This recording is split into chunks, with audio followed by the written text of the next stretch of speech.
Bonjour et bienvenue sur ma chaîne.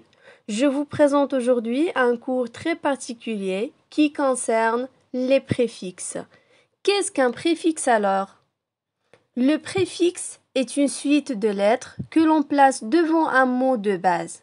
On obtient alors un nouveau mot appelé mot dérivé. On parle alors de préfixation. Je donne un exemple. Prenons le mot de base ou radical monter et ajoutons le préfixe dé. Nous obtenons alors le nouveau mot démonter. Mais la question qui se pose, est-ce que le préfixe modifie le sens du radical ou pas?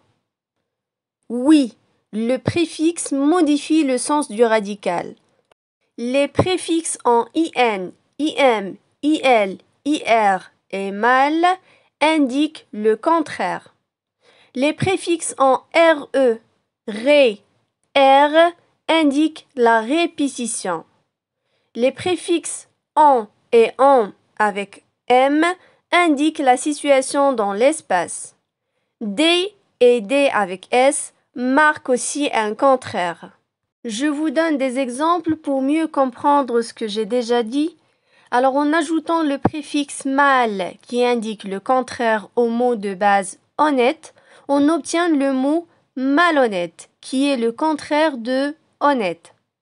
Si on ajoute au mot de base faire le préfixe de répétition re, on obtient le mot refaire qui signifie faire à nouveau.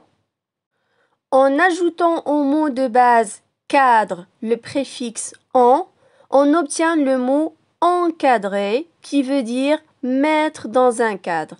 Désobéir est le contraire du mot obéir et ceci grâce à la présence du préfixe D avec DE accent S. Désobéir.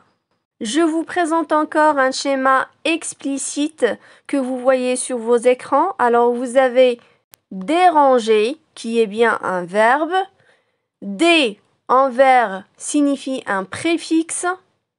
Range, c'est le radical et donc c'est la partie fixe du mot. Et ER à la fin, c'est le suffixe. Traitons le cas d'un adjectif malheureux. Alors vous avez mal, c'est le préfixe. Heure, c'est le radical et donc la partie qui ne change pas. Et E à la fin avec EUX, c'est le suffixe. Je vous rajoute encore cette petite liste.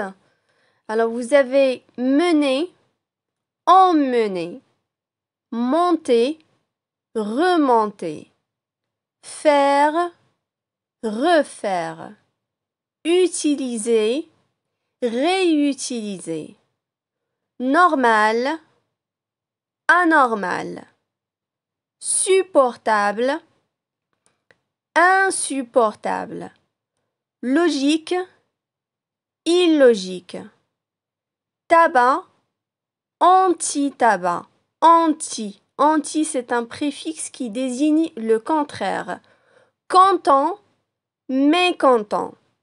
Voilà, j'espère que ça a été clair pour vous. Merci pour votre attention et à la prochaine.